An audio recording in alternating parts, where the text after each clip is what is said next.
Hello everybody, Daniel Richardson here, and yes, I'm here to review the very first episode of WCPW Loaded. This is the launch of the brand new promotion right here, and this was the debut episode, and I'll tell you right now, very impressed, really liked what I saw. Big fan of indie wrestling anyways, and I got to see a lot of new faces I haven't seen before, so that was a big plus right there. Plus, I'm a big fan of Walk Culture Pro Wrestling, the Walk Culture Wrestling YouTube channel, so I love all the personalities on there, so to see them all, in this was excellent.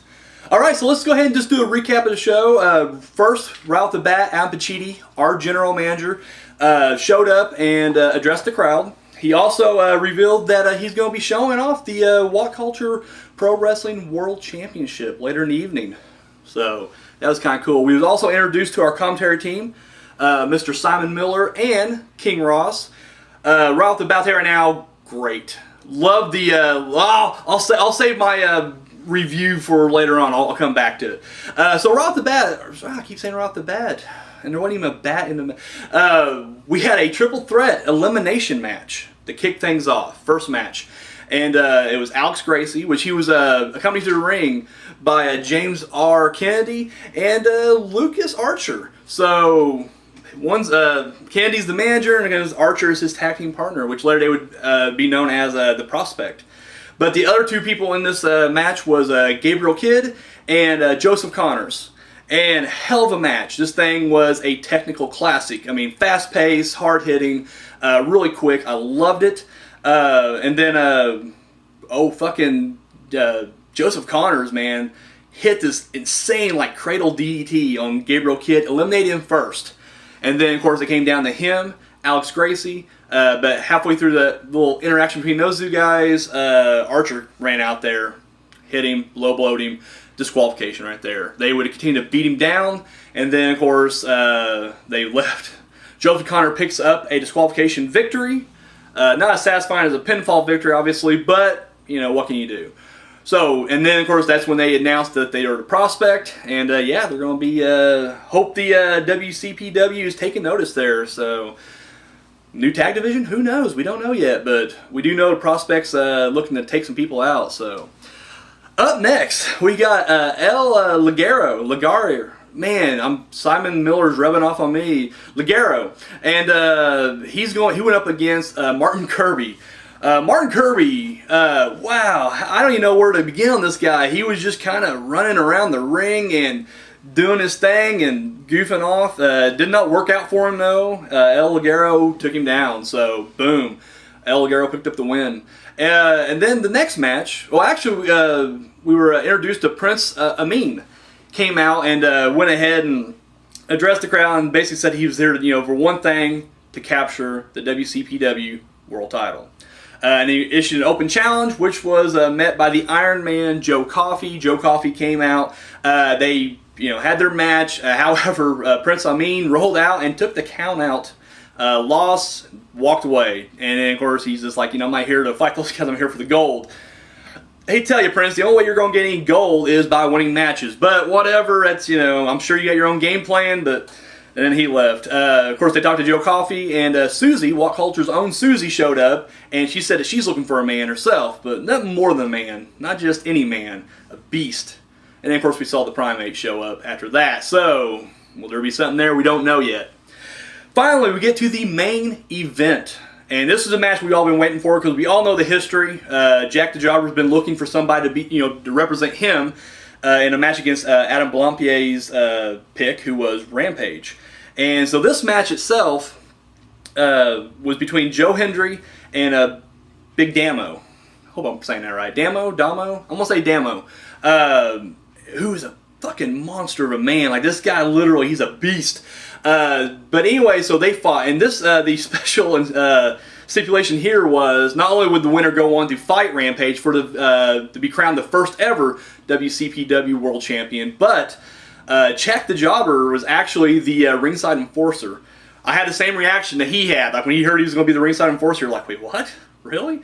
So anyways, decent match.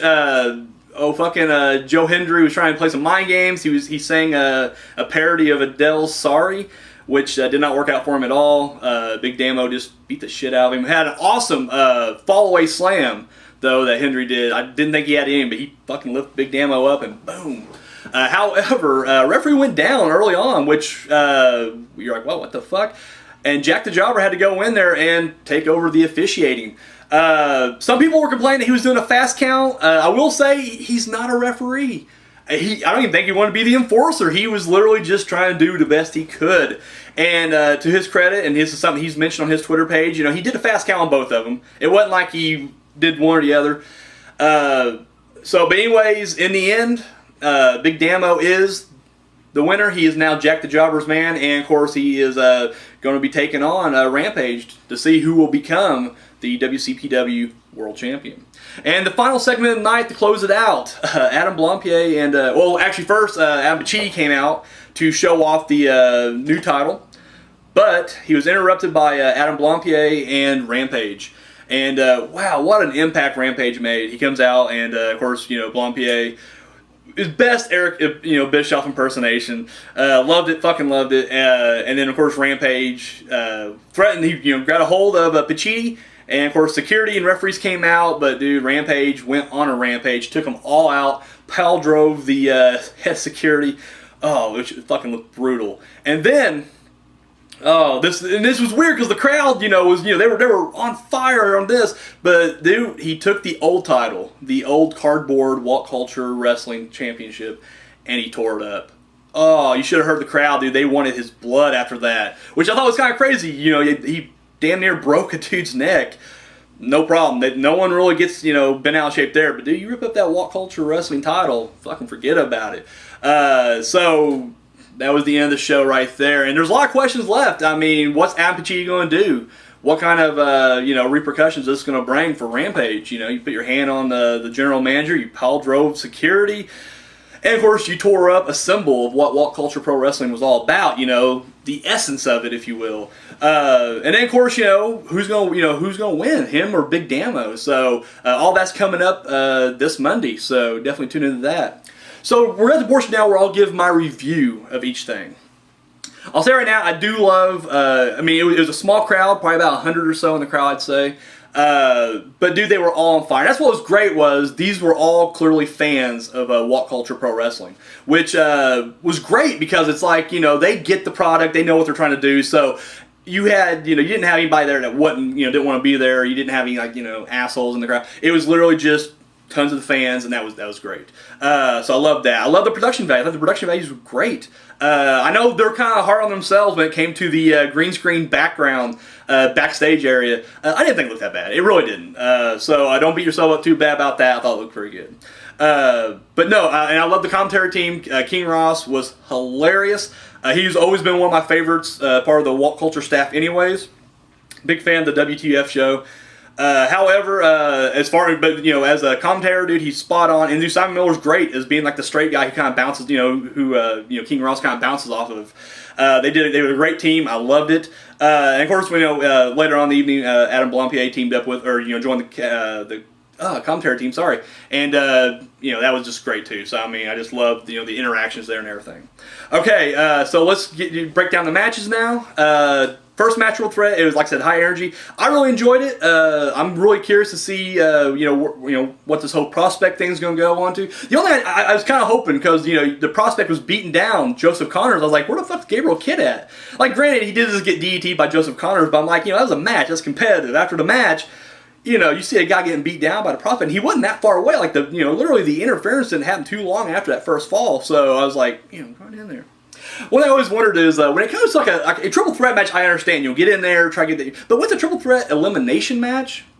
If I'm wrestling, I'm rolling out. I'm taking a knee. I'm like, oh, fuck it. I'll wait till the last guy's standing, then I'll jump in. But I guess that wouldn't make for an exciting match, no, would it? That's why I'm not a wrestler. That's why I'm doing this right here.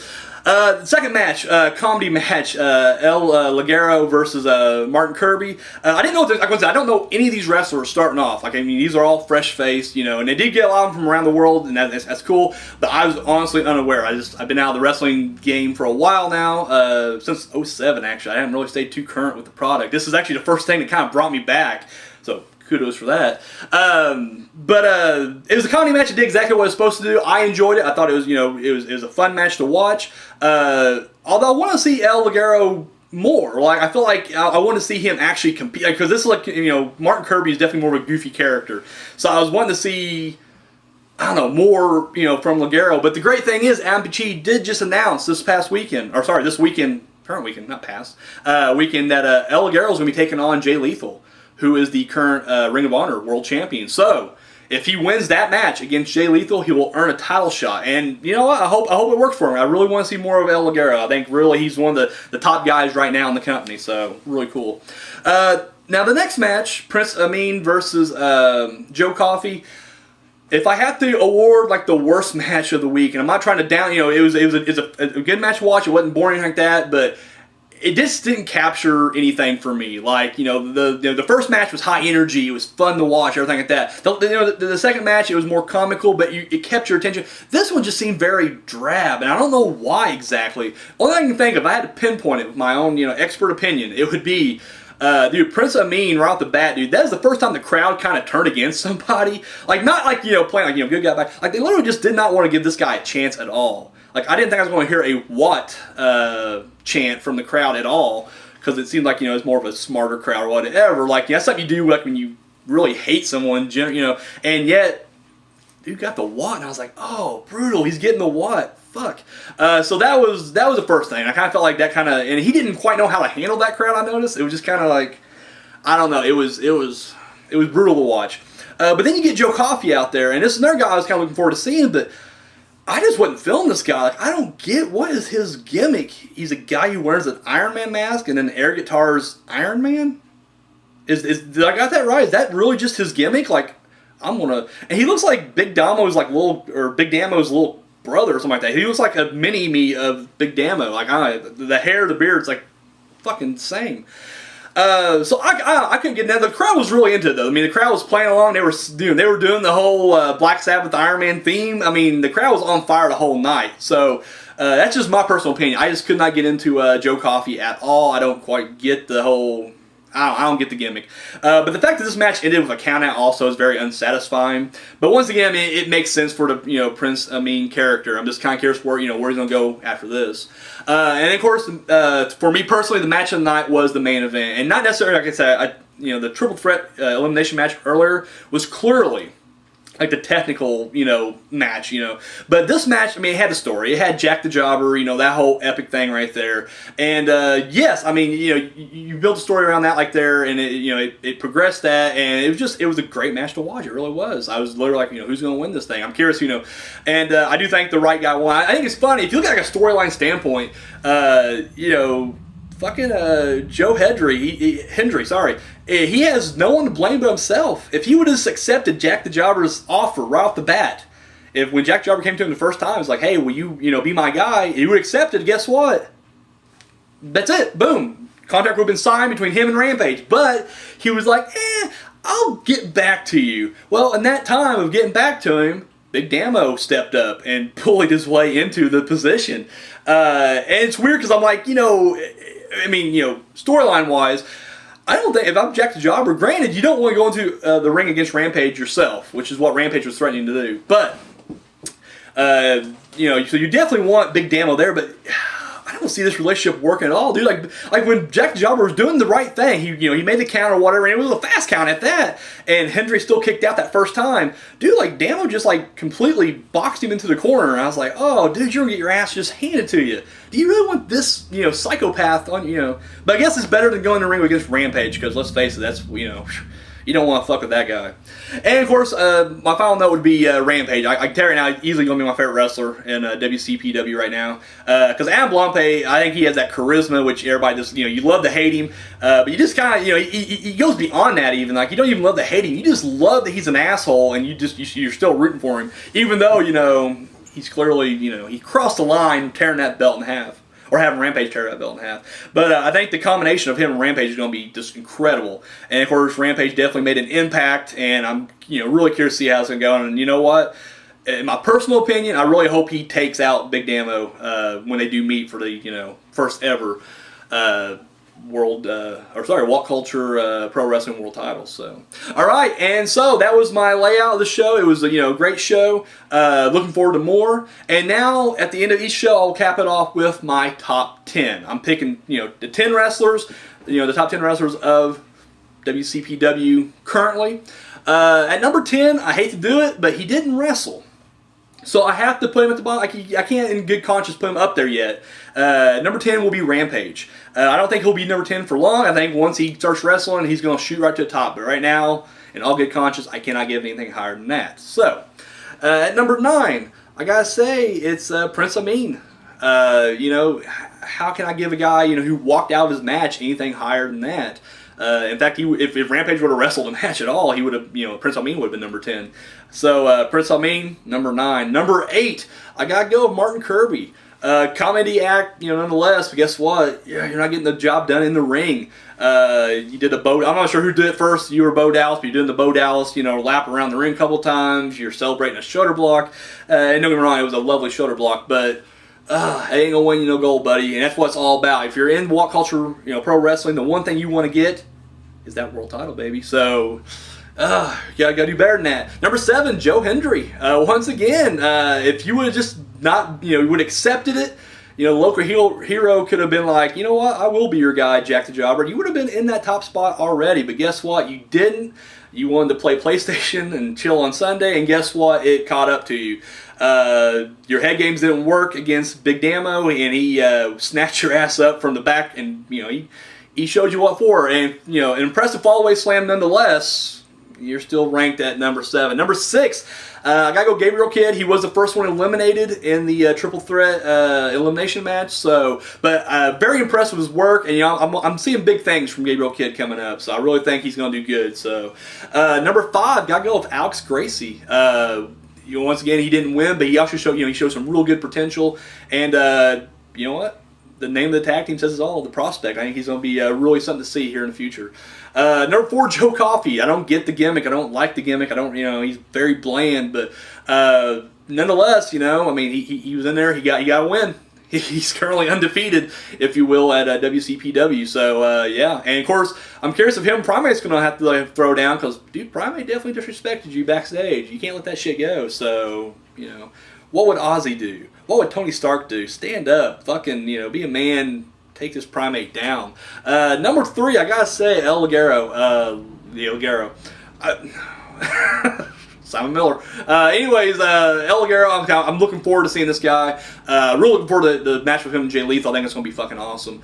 So yeah, can't wait to check that out right there. I see big things for this guy as well. My number 2, Joseph Connors. Come on, triple threat, won it. Of course, he did win by disqualification, but he couldn't quite help that now, could he? And you knew they were going to interfere. You knew as soon as those 2 guys came out, with Gracie that they're going to jump in. They did. So, but I think Connors, you can dust yourself off. I was impressed. That DDT was fucking sick. I loved it. So, yeah, keep doing it. And my number 1, of course, is Big Damo. Let's face it, he took care of business. He did bully his way into that position, but guess what? You got to do what you got to do. And they got him a shot, and he's up against Rampage, and of course it will be for the first ever, the debut, who will be the first undisputed WCPW World Champion. Well, guys, that was my review, my top 10. My name is Daniel Richardson, and join me next week, and we'll review episode 2. So, later.